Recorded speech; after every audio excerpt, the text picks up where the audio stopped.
Hello guys, welcome back. In this video I'm going to show you how you can easily stop uploading photos to iCloud. By default, all photos are synced to iCloud and you can in any time easily disable this feature. Be sure to watch the video to the very end so you don't make any mistakes. And of course, do not forget to like this video and subscribe to my channel. So let's begin and first get into settings.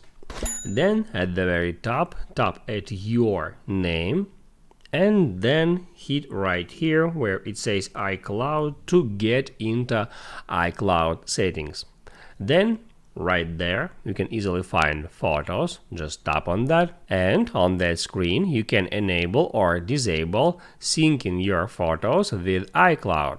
You can just toggle off this feature. You remember that by default it's always toggled on. You can just hit at that switcher and basically that's it.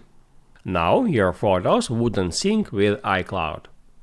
Now you can write down in the comments below if you have any questions about that tutorial, and also I recommend you to check out my iCloud and Photos tutorials playlists, which you can easily find in the description.